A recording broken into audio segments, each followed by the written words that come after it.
All right, so we are going to take a look at balancing equations today. We looked at your different reaction types. And the other day, like I wrote on the board, for instance, CH4 plus O2 gives us CO2 and H2O. Right? And somebody in one of the other classes goes, well, wait, like what happened to the 4 because that says CH4, right? And so that's a good thing to note because I have 4 hydrogens here, but I only have 2 on the other side. Right? And I can't just poof and disappear. Like we can't lose atoms along the way. So what we're going to do today then takes what you've been identifying as types of reactions and being able to balance that and looking at why we have to balance it. All right? So by the end of today, you should be able to balance equations. Law of conservation of mass. Have you ever heard the phrase law of conservation of anything before? Hopefully matter maybe in middle school. Heard it? Yep. Okay. So law of conservation of says that whatever follows, let me change this to, here we go, cannot be what? You've heard it? Hopefully this phrase. Maxton, shut your laptop, put it in your book bag. What did you say? This cannot be blank or blank. Broken down. Law of conservation of means whatever word follows cannot be created or, yes, good job.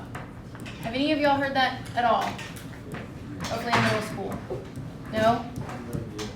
Yeah? All right. Cannot be created or destroyed. You'll hear this term over and over again throughout physics, maybe next year. Law of conservation of energy, charge, matter, right? Whatever it is, it cannot be created or destroyed. So what this is telling us is that whatever was created on day one, and this is where like science and scripture lines up, regardless of where they believe the earth came from or how it started, they would agree that the day the world was made, nothing else has been made or added to it since then, right? In the sense that all of the atoms and matter that existed on day one, right, are what we have now. Now you go, okay, well, what about when I die and, my body decomposes, I'm not here anymore? Well, yes, then everything breaks down, it lets off gases and odors, right, that then are molecules leaving your body, it breaks down, nutrients to the soil. Anything that you have that then disappears went somewhere. It just isn't in the same form, right? So after day 6, on day 7, when the Lord rested, truly you'll never see anything else in Scripture be created, and science agrees with that. All right, so because of this, reactions must be balanced. When I gave you the example over here, CH4, and then the next thing you see on the other side is H2, that implies that hydrogen was just destroyed. Can that happen? No. All right, this then needs to go somewhere. All right, so we will then look at adding coefficients, kind of seeing what ratios we need in order to do that. So the atoms on the left side must equal the atoms on the product side. So in order to do this, you need to know how to count atoms. So you've got these little examples there in your notes at the top. All right, and let's look at this first, pretending that you do not see this 3. All right, we're going to break it down because you're going to work inward, outward. All right, how many phosphorus do I have? How many chlorines do I have? Right? But as we know, this says I have 3 P6Cl3s. So I have 3 of this whole unit. So just like in math, when things distribute, we're going to take it to each one. So how many phosphorus do I actually have? 18. Yep, 6 times 3, which means I have 18 of them. And how many chlorines? 9. Right, so that is how we count atoms. Pretty simple, right? Make sure you distribute it to everything that follows until you get to like a plus sign. That's when you can stop carrying it over. All right, let's look at this next example. Again, we're going to work our way inward to outward. Typically, when you see a polyatomic, you can keep them together, but sometimes you can't. So we're going to look at what do we need to do in order to break it down. So I'm going to get rid of these just so you can kind of focus on starting in, going out. How many berylliums? 1. How many nitrogens? 1. How many oxygens? Good. But now we know, I have 2 of those nitrates. So in reality, how many nitrogens do I have?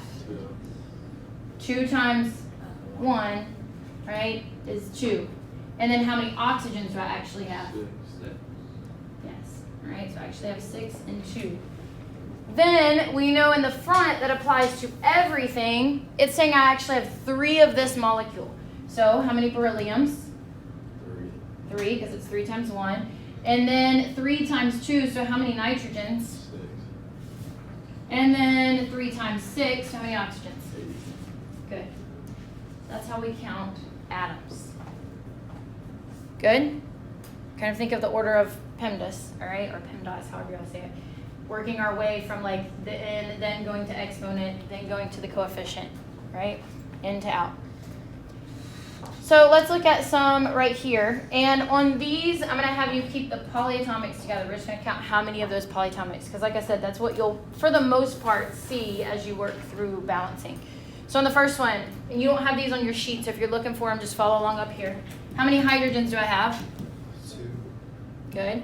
And how many sulfates do I have? 4. Sulfate is SO4, so I only have 1. All right. Calcium, how many? 1. Hydroxide, Like 2. 2. Yeah, go ahead and look at the whole number. All right, 2. And then next one, sodium, Na, Cl. Good. And then number 4, how many ammoniums do I have? And how many phosphates? How many? 1. Good job. And the last one, how many hydrogens? 6. Good. And how many oxygens? 3. Yep, good job. 3. Oh, I'm sorry. Yeah, no. Yeah, 3. 3 times 1. And then 3 times 2. Yeah. All right, any questions on counting atoms? All right. So, chemical reactions, as we've talked about, is what leads to the transformation of our reactants turning into products. I have something completely new that is formed. When we do that, we've got our left side and our right side, and as we count our atoms, that's to kind of remind you what two halves you're looking at, what we need to compare. Reactants on the left, products on the right. Remember, reactants react to produce a product. So your equation, as we said a second ago before we started counting atoms, needs to be balanced. That is what follows the law of conservation that says I can't create something, I can't destroy something. If we look at the example I wrote up here, look, there's only 2 oxygens on the left, but 3 on the right. That can't happen. We didn't just like poof and create oxygen somewhere. So we are going to use, I'll get to the steps in a second then. Your equation should not look like this, right? What's wrong with that? It's unbalanced. It's unbalanced. You want your equation to look like this, all right? So if we switch that with chemicals, this is what you should see. If we have 2 lithiums, we need 2 lithiums on the right. If I start with 2 bromines, I need 2 bromines on the right. So how do we balance these? Here are your steps. Let me go here. We have got to change the coefficients, never, ever, ever the subscripts, right? If we look at the equation I wrote on the board, if we said, oh, look, hey, there's 4 hydrogens here, but there's only 2 here, and you said, well, let me just change that. I'm going to fix it. I'm going to say H4O. Is that a thing? Does that exist? No, we just completely changed the product instead of how many of that product I then made because of what I had. All right, so you cannot change those subscripts. The only thing you can change are the coefficients. So we would start by putting a 2, and then we'll kind of look at how that would change from there. But that's kind of the start to it. So you should already have these written down. The biggest thing you've got to remember is changing your coefficients. So let's look back at this slide. And you need to compare the left and right side to see if it is balanced. Or to know if you need to balance it, well, is there anything to balance? So if we look here, and I'll go through these steps here in a second, but you're going to list everything that you see. So I see a carbon, hydrogen, oxygen. How many carbons do I have? 3. How many hydrogens? And how many oxygens? 10. Good. Listed in the same order on the other side, carbon, hydrogen, and look, I have 2 oxygens, right? And it's sometimes helpful if you give yourself a way to easily find which one was which, all right? You'll see why in a little bit. But how many of this oxygen do I have? 2. And how many of this oxygen? 1. 4. And actually, we don't have 2. How many do we have? 6. 6. And how many on this side? 4. How many carbons? 3. How many hydrogens? All right. So to know if it's balanced, we need to then compare all the atoms. So I have 3 of each carbon. Hydrogen balanced. All right, and then 6 plus 4 gives us, is that balanced? Yes. All right, so this would be a balanced equation. If those numbers don't line up, then you need to balance it. So we're going to go through some examples. As we go through these, please follow the steps I give you. Don't try and shortcut it. After teaching this for 8 years, I found the little things that like you all will skip or where I need to reinforce things. So don't skip something or you're going to mess up. All right, trust the process. It'll get quicker. All right, first 2 examples that we're going to do are going to be pretty easy. I never want to start with the hard ones. But don't tune me out after these 2 that we do and think, oh, I got it. We're going to do some more challenging ones after that, and then you'll be set to go. As we work through balancing, like I said, the first 2 will be quick. These are never hard, right, in the sense that you'll all have simple math that you're doing. Some of them just take a little longer. Some of them are a few more steps. You've got to actually sit in it to get it to go down. So imagine it like maybe a 20-piece puzzle compared to a 300-piece puzzle, right? So it's not actually hard, right? It's just more pieces to put together. So as you're working through these, don't get discouraged if it takes you a minute. It's not because you don't know what you're doing or that it's really difficult. It just takes time. It's like a puzzle. All right, so let's count this. Always, and you've got this example in your notes, so do it with me. You always want to split it there at the arrow so you can clearly see your left and right. How many nitrogens do I have on the left? 2. How many hydrogens? Good. On the right side, how many nitrogens? 1. How many hydrogens? Good. So you can pick either one to start with. We can see both nitrogen and hydrogen are unbalanced. What do you want to fix first? Nitrogen. So you look here and you say, okay, I have 1. And remember, coefficients multiply things. So what do I need to multiply 1 by to get to 2? So go up, find your nitrogen, and put 2 in front of that compound. Now here's what happens when you do that. Nitrogen and hydrogen both are impacted. So mark out both of them. That lets you know I've got to update both of these numbers. And the new total for nitrogen is? 2. And the new total for hydrogen is? Good. So we fixed nitrogen, but we still have hydrogen. I've got 2 on the left, 6 on the right. What can I multiply 2 by to get 6? 3. So go up, find your hydrogen, put your 3 in front. Right? Only affects hydrogen this time. So 2 times 3 is 6. Is it balanced? Yes. So you would typically see this nitrogen left blank on the mom's assignment, so you do need to put a 1. That's how the mom knows whether or not you actually know what you're doing or if you just left it blank because you're confused. All right?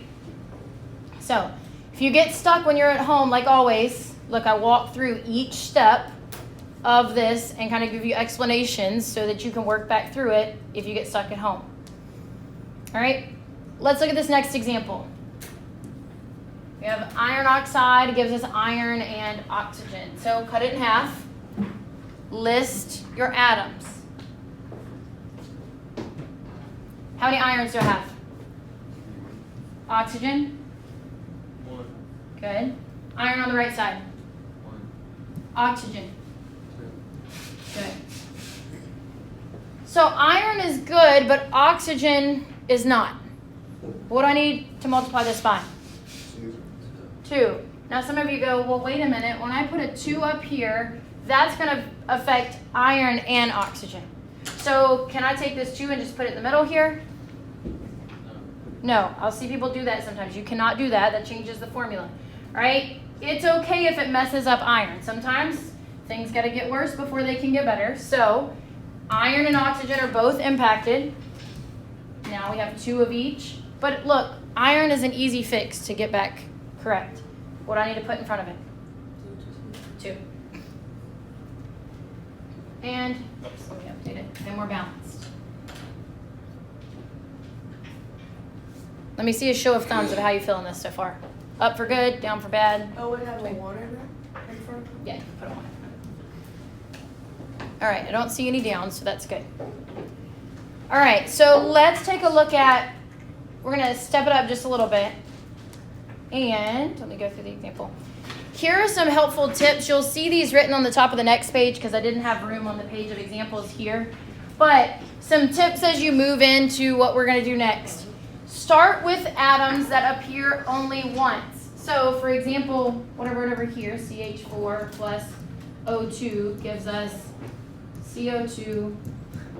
What it's saying is that, look, on the left I just have carbon, hydrogen, and oxygen. But on the right I have carbon, hydrogen, and I have oxygen twice. All right, so it's saying start with what you only appears once. So fix carbon and hydrogen and then worry about this piece. Usually they'll kind of fall in line for you. If it appears twice, split, then add. So look, these two are separated by a plus sign. So I split them up and then we're going to add them.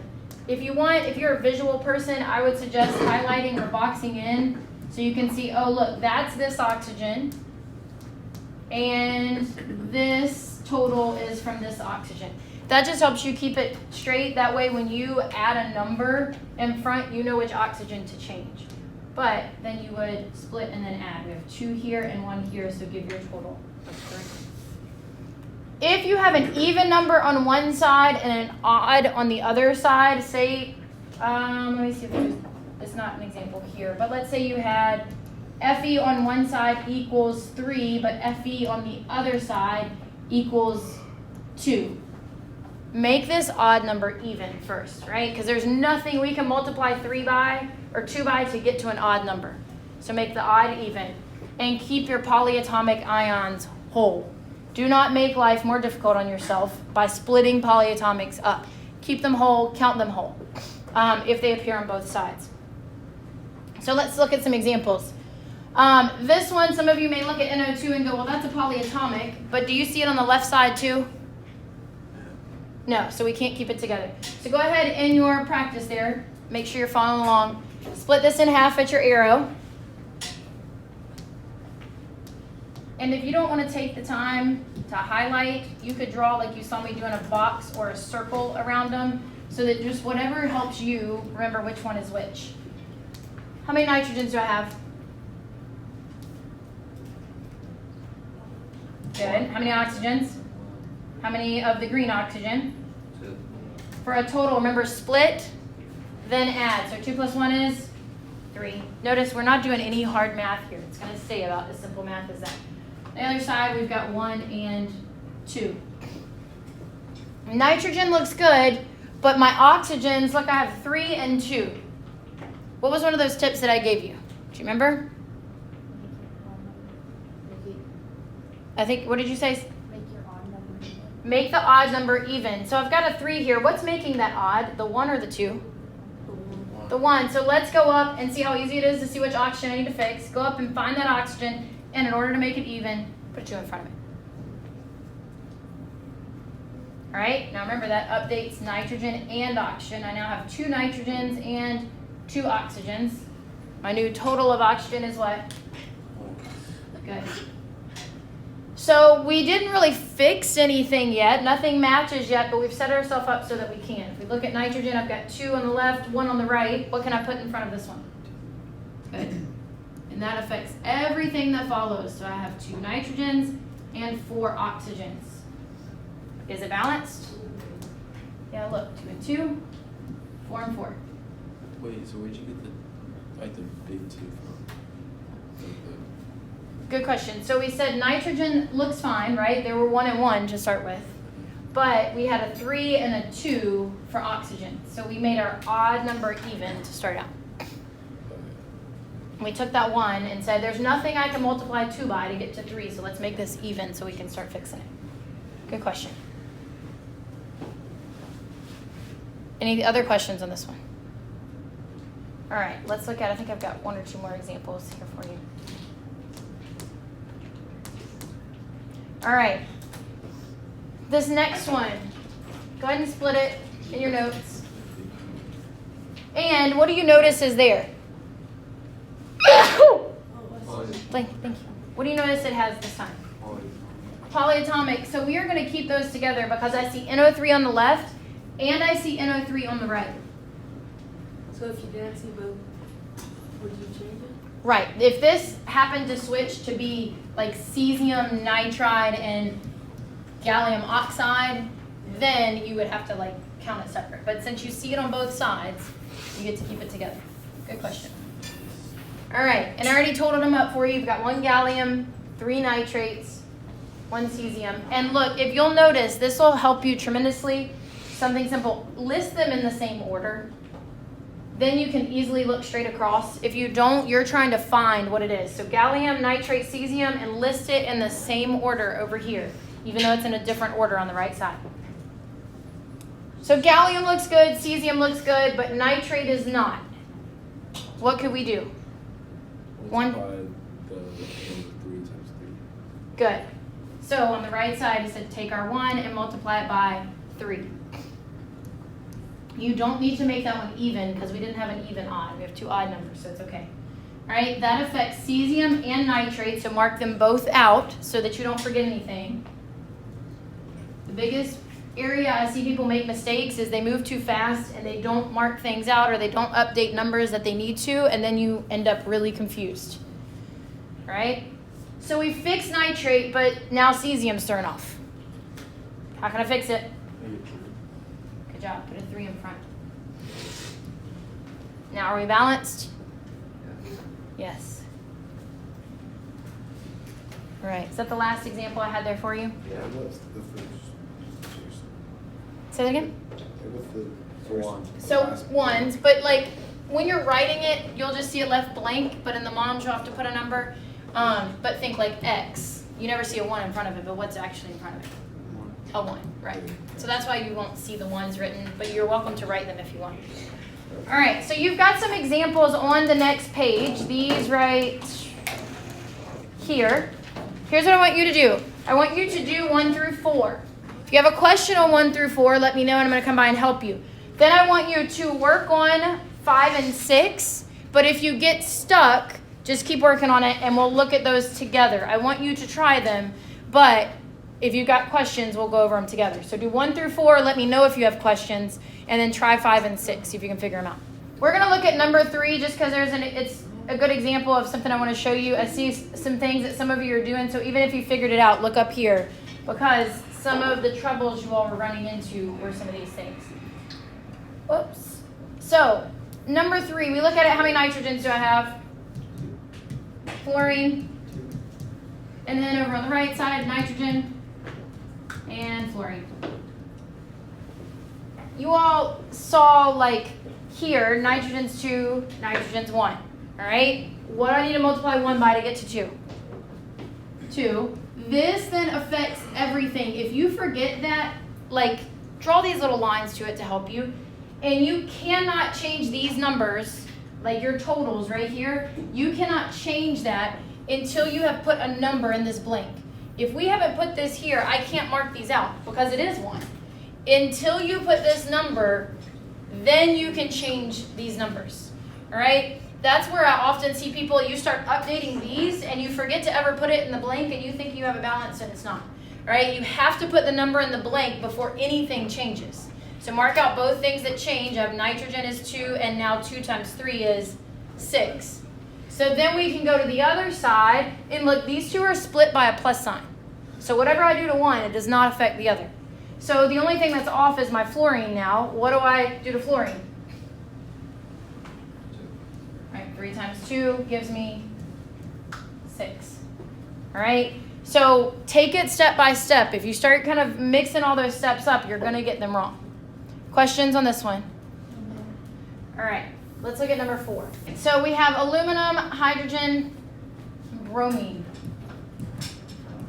It is really helpful for you if you all will list it in the same order on both sides. Even though this says aluminum, bromine, hydrogen, if you do this, we can no longer look straight across and then you're getting your numbers confused that you're comparing. So list them in the same order on both sides.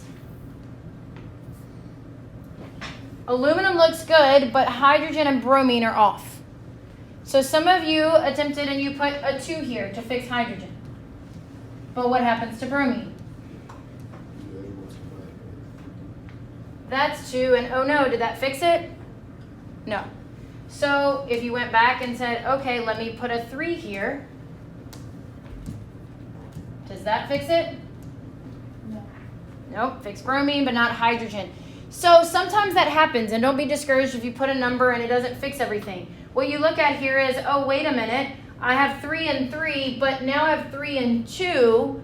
What is this? I might need a larger number. What number then do 2 and 3 have in common? 6. So you need to erase this number. Some of you tried to recalculate before putting a new number up here and say, how do I get hydrogen to 6? What do I put in front of it? 6. All right? So now I have 6 hydrogens, 6 bromines. Notice it's not hard math. It's just like following the process so you don't get your numbers all jumbled. All right? Now we can go to the other side. How do I make hydrogen equal 6? Good job, yep.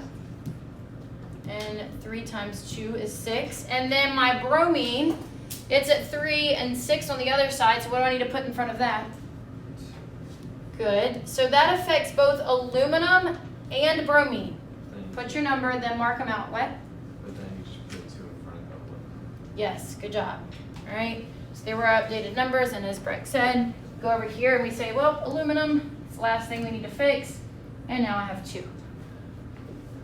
So just treat it like a puzzle. You've got to follow the steps or you're going to get confused and your numbers all jumbled around. Feel pretty good about this? Yeah. All right.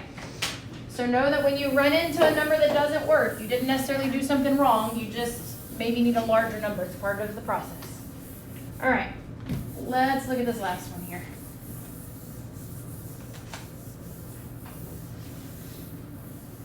So y'all had some good questions on this. You see a polyatomic.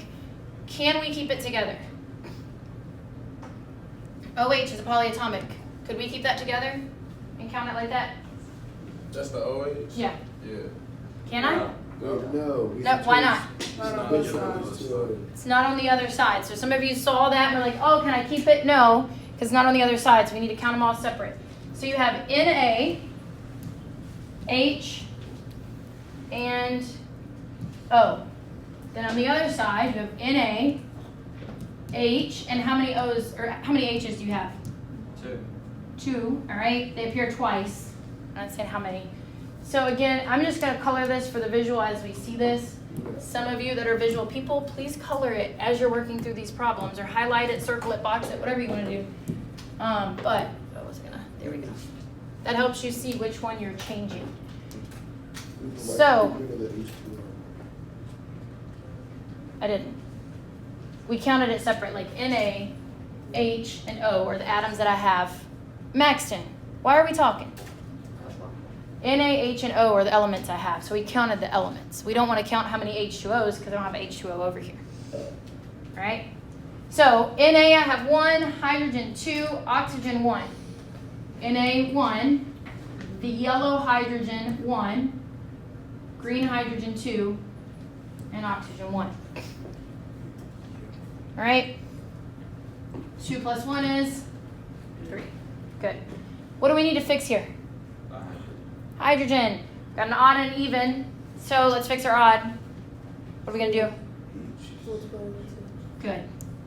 So that affects all 3. So look, Na, H, and O. I now have 2 sodiums, 2 hydrogens, and 2 oxygens. That gives me a new total for hydrogen of how many? Good. Now let's go see what we can fix. Didn't really fix anything, but now can I match them up? What do I need to put in front of Na? Yeah.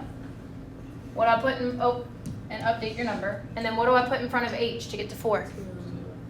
2. That changes both hydrogen and oxygen. So 4 and 2.